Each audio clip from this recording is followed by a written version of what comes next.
Habari gani guys, once again I welcome you to my YouTube channel. My name is Jasmine.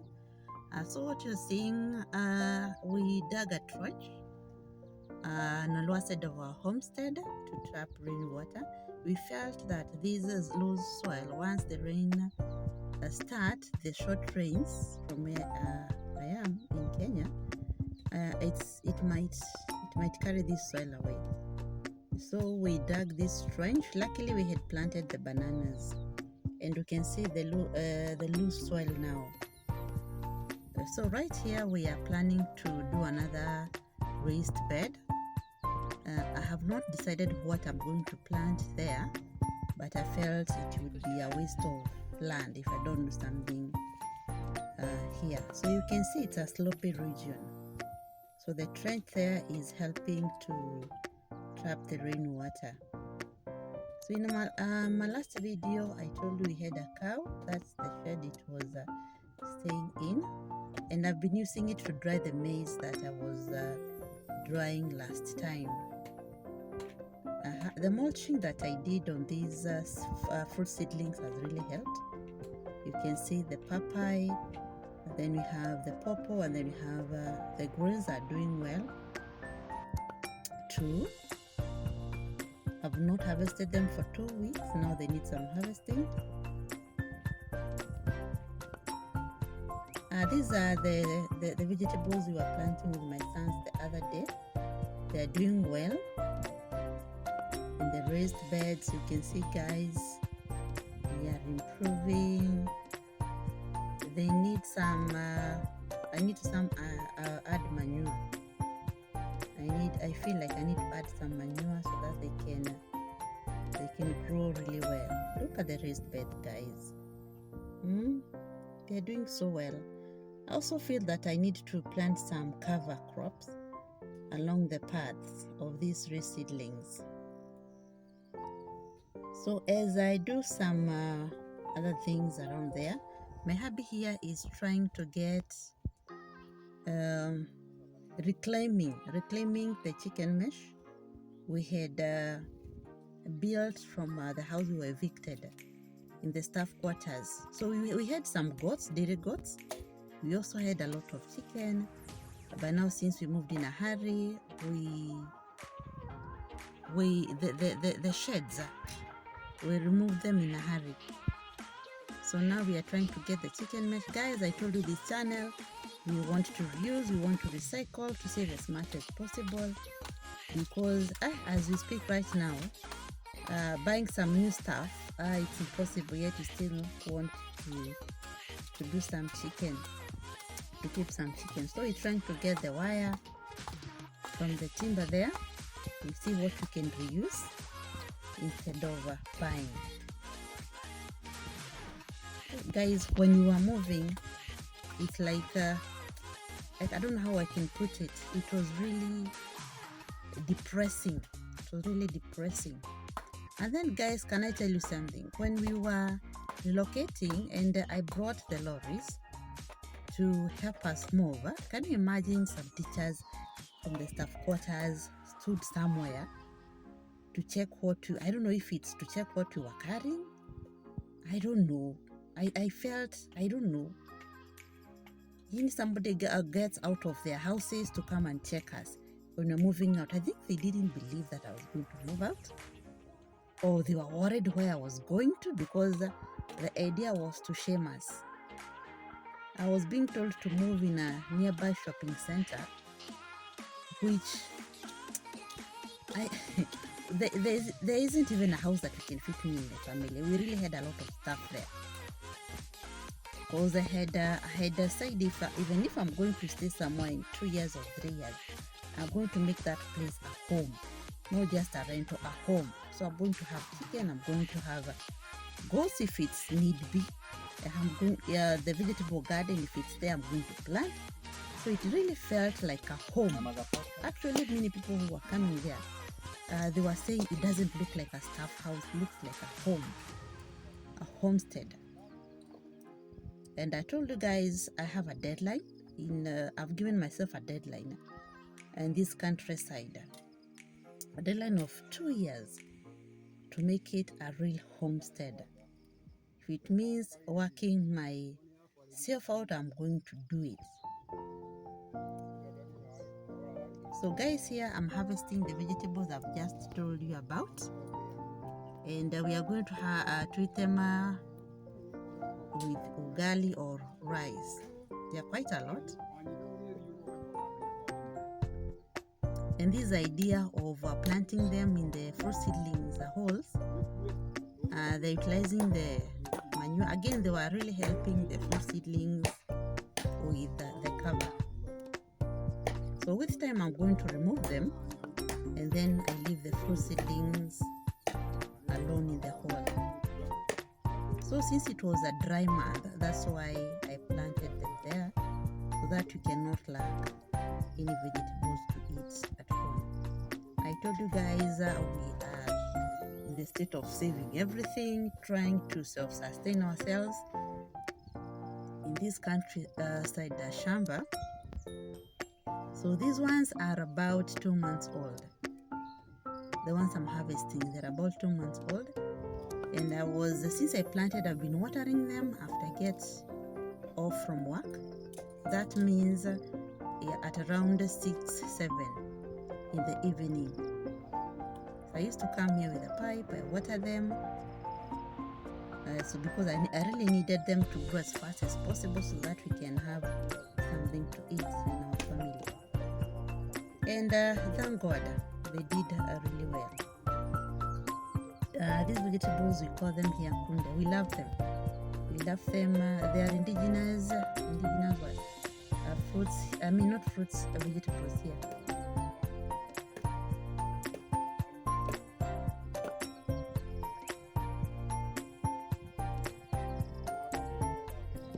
So in the meantime, my hubby is still trying to reclaim as much food as possible, as much wire as possible, so that we can do another project which we are going to build with you. I told you I want to make this homestead with you guys from the start too. As we go on, guys, it's a journey, and I want to take care with me. And I told you also it's a therapy for me, so that I can share with professionals outside there that anything can happen at any time, especially the ones who are living in government houses or even rental, guys, even rental houses. Something can happen, you might not get money to pay that rent. Guys, look at the bananas I told you started reproducing, and here we have a mature banana, which I believe it's going to be harvested very soon.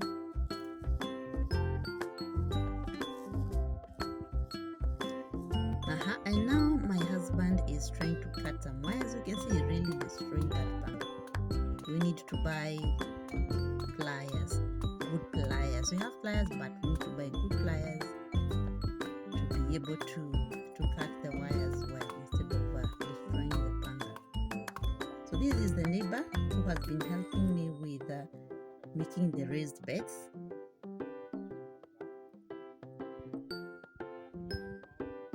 So he's going to get some wood and try to make the raised beds.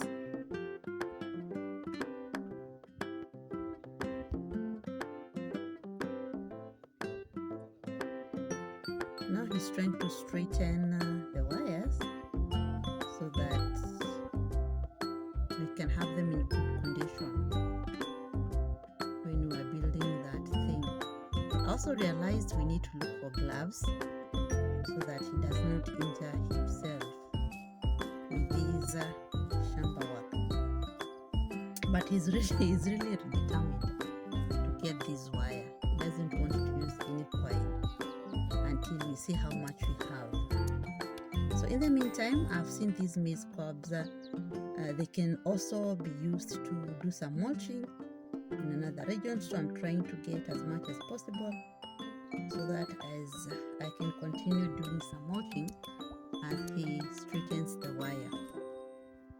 So my neighbor here is trying to get some wood to be able to make these raised beds.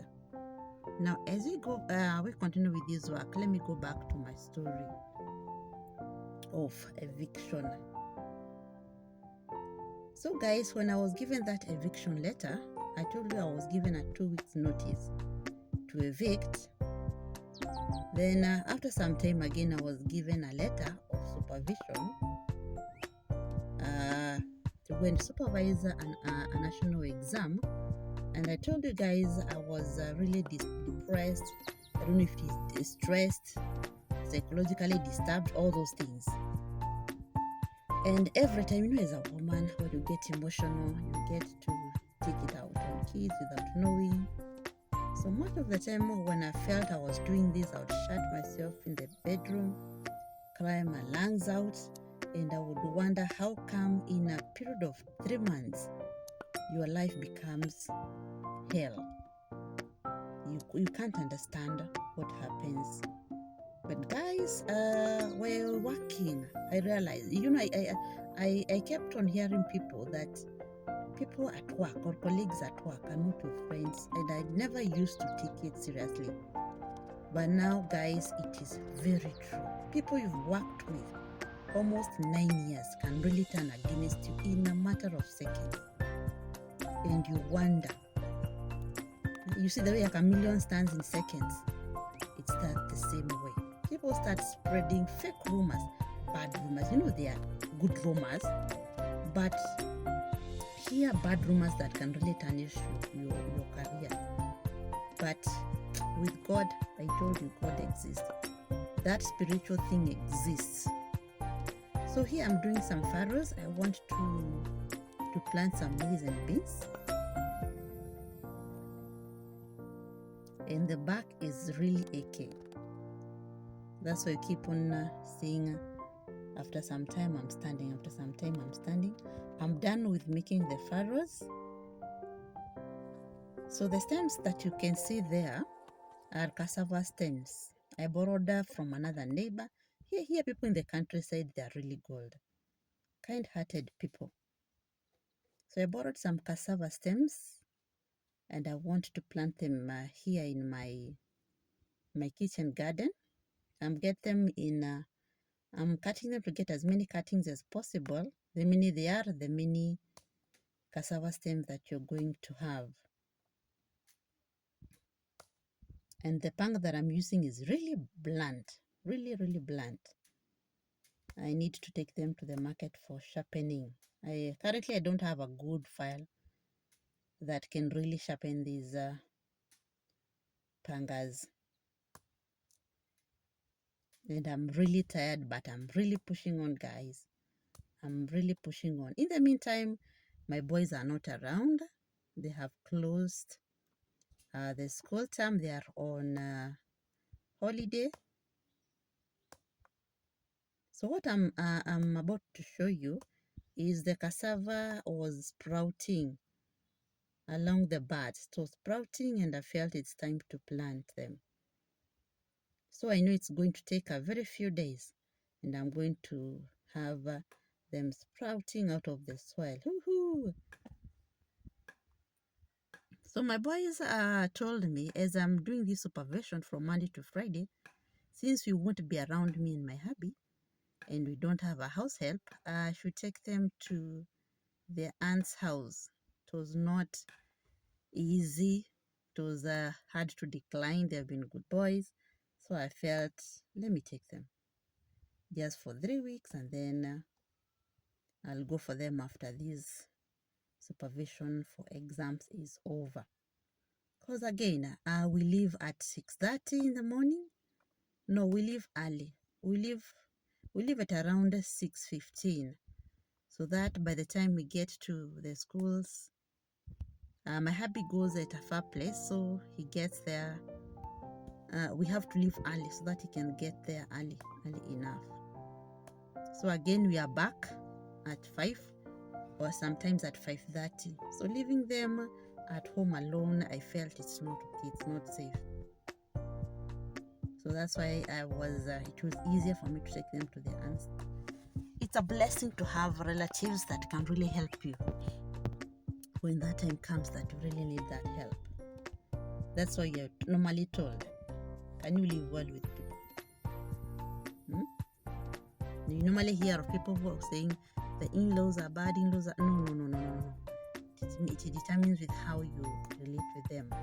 So here in the trench that I told you early in this video, we have decided to plant some sugarcane. Sugarcane loves water, and we felt when the rain starts, water will be collecting here, and it's not good to waste water. So he's digging some holes so that we can have several sugarcane bushes here. Again, a homestead without sugarcane.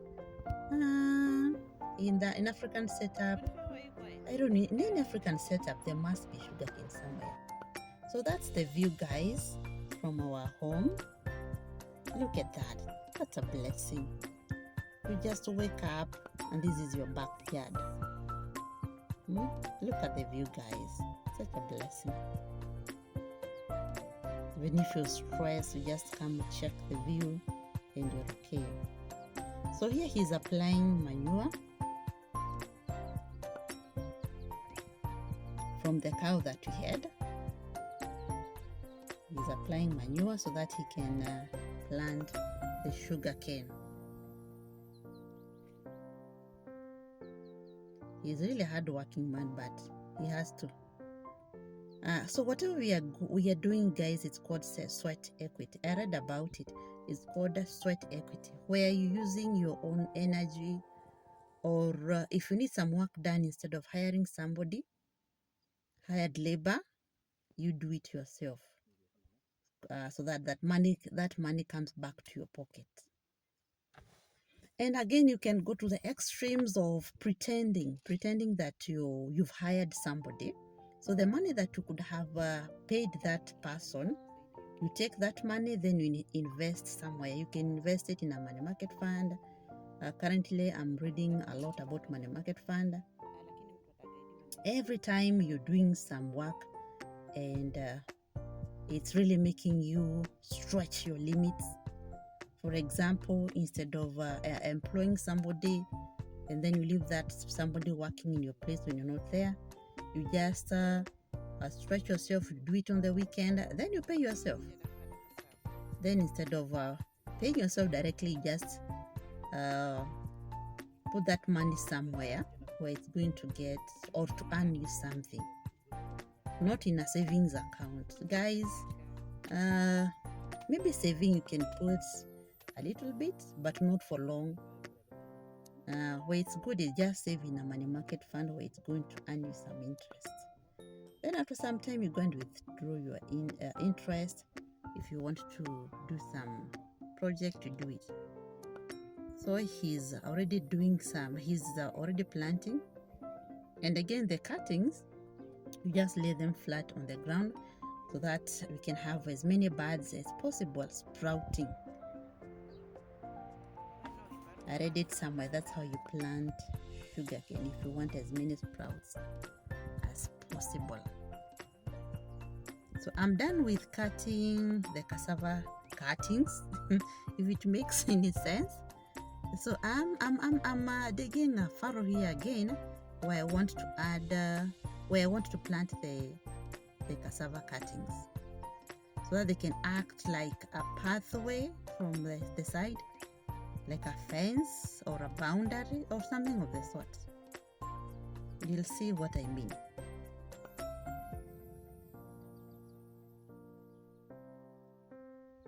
It's that time of the month, so my back is really giving me a hard time. But I've said I'm going to keep on pushing. I have a deadline to cut or to hit.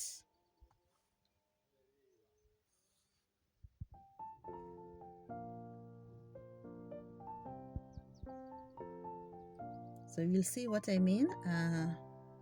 Trying to come up with a hedge of cassava or a boundary made up of cassava. So that way I'm walking along remains as a path.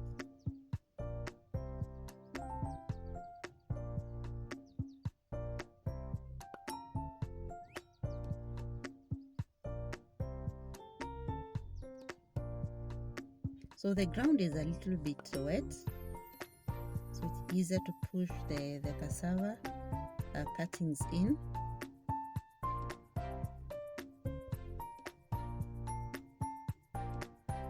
Again, I told you we really need to put a lot of money aside instead of buying bread or anything for breakfast. Next year I want to have this cassava ready, and I'm also learning about storing food. So when I have any food in plenty, I'm planning how to store each kind of food, or whether it is in cans, I'm seeing it on YouTube, or whichever the case. When I produce something in plenty, I'm learning how to store it for a long period of time. So you can see what I mean. I want to have like a pathway, but on the side we have the cassava bushes. I want to have as much as possible. Again, we love cassava. My family, we love cassava when it is boiled, when it is fried. Especially when it is fried, it's quite a tasty snack. Very tasty, very delicious.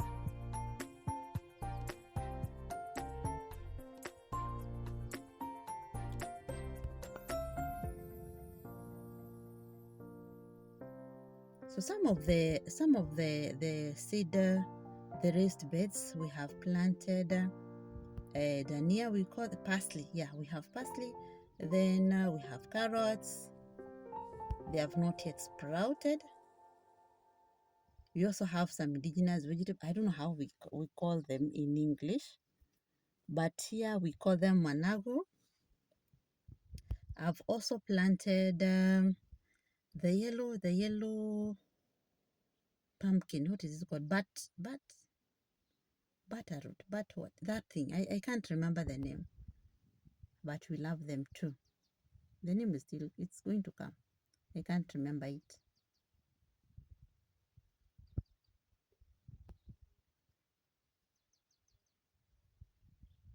So far, I'm proud with whatever we've been able to do in a short period of time, pushing ourselves to the limit, guys. So if you're outside there and you're wondering what you're going to do, it takes some time, it takes some sweat to sacrifice your time, sacrifice your energy. So at your workplace, as you're trying to hit the target, because every workplace has a target, as you're trying to hit the target of your workplace, or in a school setup, maybe here we call it raising the mean of the school or raising the mean of your class. Try to balance with in your life.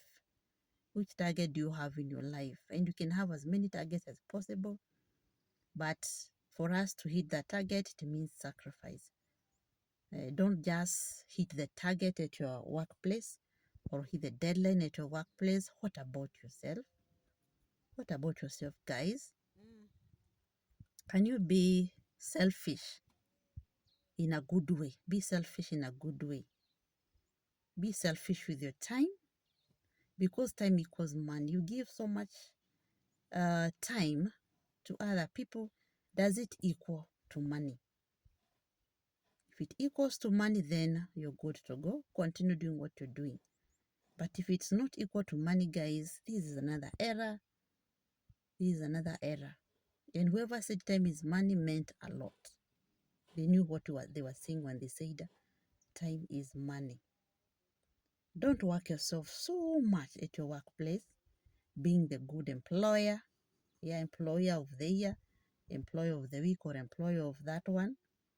Then you forget yourself, because in most cases, that's the scenario. You get the employee of the year, they are very good at their workplaces, but in their lives, it's another different story, and eventually they get frustrated. What if you're fired? What if you're replaced in that place? Because it is not a permanent place. Nobody is permanent wherever you are, as long as it is not your work. You're not the owner of the company. If you're not the owner, then you are replaceable anytime. And you can really see this. For example, something happens and you get sick. When you get sick and you're out of your workplace for a period of 1 year, then you go back there. Somebody is sitting in your desk. Yes, you're not fired, but somebody will be sitting in your desk. You're that easily replaceable, my dear.